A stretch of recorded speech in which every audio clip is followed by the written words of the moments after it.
For some staff at Del Sol Medical Center, the anniversary of August 3rd, 2019 brings back painful memories.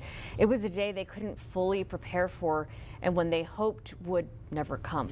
And 5 years later, staff members now look back on this day and how they were able to make a difference in their community.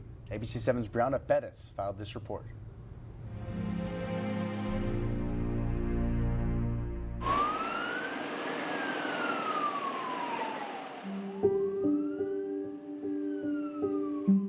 I think all of us still carry a piece of that with us. You know, when we talk and we reminisce about what that day was, it was very traumatic for us as well. What started as a typical Saturday for John Duran became a day that would forever be ingrained in his memory. I got a call from my chief nursing officer at the time, and she said, "It's real. So this is what's going on.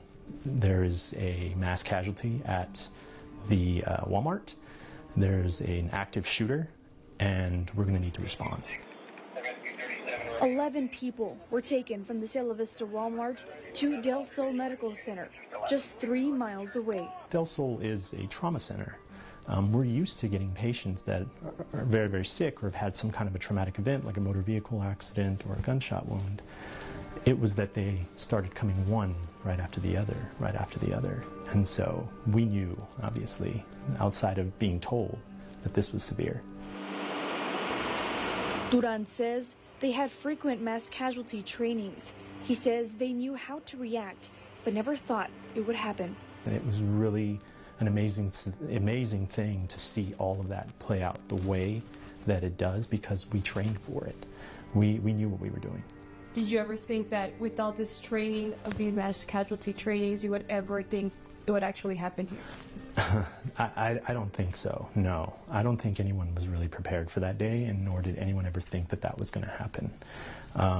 I can tell you personally, no. We're always prepared for it. The team is always ready for it, but you never expect for something like that to happen here in El Paso. We're trauma nurses, so we are prepared. We just unfortunately had to see so many victims that day. Trauma nurse Isabel Macias says it was all hands on deck. Staff came in eager to help their community. Of course, you think in the back of your mind, right? While you're in the unit doing your job, you do think, this is our community. We would have never thought it would have happened in El Paso, out of all places, because we're known for being such a tight community. However, in the moment, you're trained to take care of the patient. Looking back on August 3rd, medical staff say what happened that day made El Paso strong. Even though it was a horrible, horrible incident that we wish would have never happened, we also feel grateful that we were able to help in that situation where the community and the victims needed it the most. We had never seen anything like that, and hopefully never will see that again. I'm proud of the team. I think that that's the second emotion I carry when I think of my team. I'm proud that we responded as well as we did. Brianna Pettis, ABC 7. Thank you, Brianna. And on every August 3rd anniversary, Del Sol holds a moment of silence. Medical staff says it's a time they used to be with one another and pay their respects to the victims.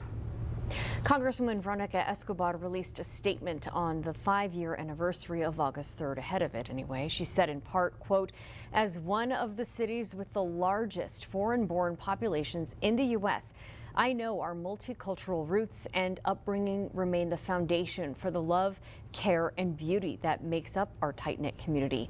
And these values existed in the borderland long before August 3rd, 2019, and the goodwill we are committed to will continue to live on as well."